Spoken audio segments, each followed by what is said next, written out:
வணக்க நண்பர்களே, மகளிர் உரிமை தொகை திட்டத்துக்கு நீங்க இன்னமும் விண்ணப்பிச்சிட்டு இருக்கீங்க அல்லது விண்ணப்பிக்க காத்துட்டு இருக்கீங்க அப்படின்னா தயவு செய்து இனிமேட்டு விண்ணப்பிக்க வேண்டாங்க. தகுதியுள்ள பயனாளிகளோட வங்கி கணக்குல அரசே நேரடியா பணத்தை செலுத்தும் அப்படின்னு அறநிலையத்துறை அமைச்சர் அவர்கள் தெரிவித்திருக்கக்கூடிய அந்த காணொலி இந்த வீடியோல முழுமையா பாத்துருங்க. அதுக்கு பிறகு அதில் சொல்லப்பட்டிருக்கக்கூடிய விஷயம் என்னன்னு உங்களுக்கு டீட்டெயிலா சொல்றேன். அந்த ஒரே ஒரு விஷயம், இங்க மகளிர் உரிமை தொகைக்காக பெண்கள் யாராவது கோரிக்கை மனுவோட வச்சிருந்தீங்கன்னா ரொம்ப சின்ன ரிக்வெஸ்ட் தான், தயவு செய்து நீங்க காலம் தாழ்த்தி இங்க வெயிட் பண்ண வேணாம். ஏன் அப்படின்னா மாண்புமிகு தமிழ்நாடு முதலமைச்சர் குடும்ப தலைவிகள் எல்லாருக்கும் 2500 ரூபாய் கொடுக்கிறேன்றத தேர்தல் வாக்குறுதியா கொடுத்திருந்தாங்க. அதற்கான சைன் போட்டு அந்த திட்டத்தை துவங்கும் போது ஆட்டோமேட்டிக்கா அவங்க எல்லாருடைய பேரும் அதுல வந்துடும். இது வரைக்கும் நீங்க வாங்கிட்டு இருந்தாலும் சரி, நீங்க வாங்காதவங்களாக இருந்தாலும் சரி, உங்களுடைய பெயர் எல்லாமே முதலமைச்சர் அவர்கள் அந்த ஸ்கீமை ஸ்டார்ட் பண்ணும்போது ஆட்டோமேட்டிக்கா வந்துடும். அதற்காக தனியா நீங்க இப்போதைக்கு மனு கொடுக்க வேண்டிய அவசியம் கிடையாது. அந்த மாதிரி கோரிக்கையோட இருந்தீங்கன்னா நீங்க தயவு செய்து உங்களுடைய வீட்டு பணிகளை மற்ற பணிகளை போய் நீங்க பார்க்கலாம். நீங்க 9 உங்க டைம் நீங்க இது பண்ணிக்க வேண்டாம். மகளிர் உரிமை தொகைக்காக வந்திருக்கிறவங்க தயவு செய்து நீங்க உங்களுடைய பணிகளை பார்க்கலாம். அது ஆட்டோமேட்டிக்கா உங்களுக்கு வந்துடும். மிச்ச கோரிக்கைகளோட வந்திருக்கிறவங்க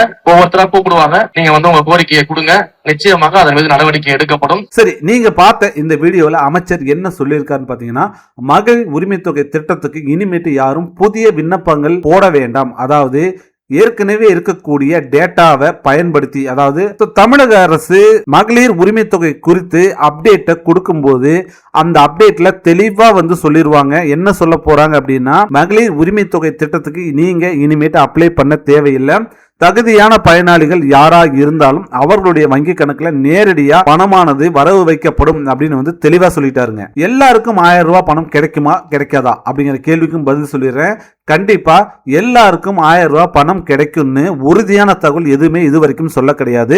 அதே மாதிரி தகுதியான பயனாளிகளுக்கு மட்டும்தான் பணம் 2500 ரூபாய் கொடுப்போம் அப்படின்னும் தமிழக அரசு இதுவரைக்கும் சொல்லவே கிடையாதுங்க. அதனால தமிழக அரசு இந்த விஷயத்துல மிகவும் தெளிவா ஒரு பதில மக்களுக்கு கொடுக்கும் அப்படின்னு நம்ம நம்பலாம். வருகிற பட்ஜெட் தாக்கல்ல பாத்தீங்க அப்படின்னா இந்த அறிவிப்பு வெளியாகலாம் அப்படின்னு எதிர்பார்க்கப்படுகிறது.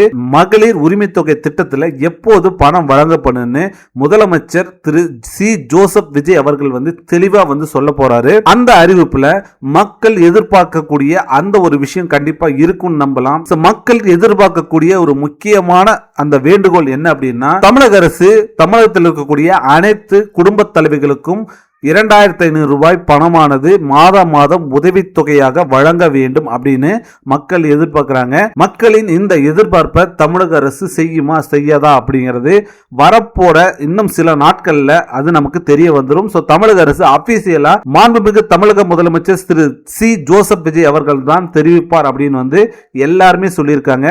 மகளிர் உரிமை தொகை திட்டத்திற்கு குறித்து முறையான ஒரு அறிவிப்பு அப்படின்னா தமிழக முதல்வர் திரு சி ஜோசப் விஜய் அவர்கள் தான் சொல்வார் அப்படிங்கல எந்த சந்தேகமும் இல்லைங்க. இந்த வீடியோ உங்களுக்கு பயனுள்ளதா இருக்கும் நம்பர். அப்படி பயனுள்ளதா இருந்துச்சுன்னா கண்டிப்பா இந்த வீடியோவை லைக் பண்ணுங்க, உங்க ஃப்ரெண்ட்ஸ் அண்ட் ஃபேமிலிக்கு ஷேர் பண்ணுங்க. மறக்காம நம்ம தமிழ் இன்வெஸ்டர் அபிஷியல் யூடியூப் சேனலை சப்ஸ்கிரைப் பண்ணி வச்சுக்கோங்க. Thank you friends.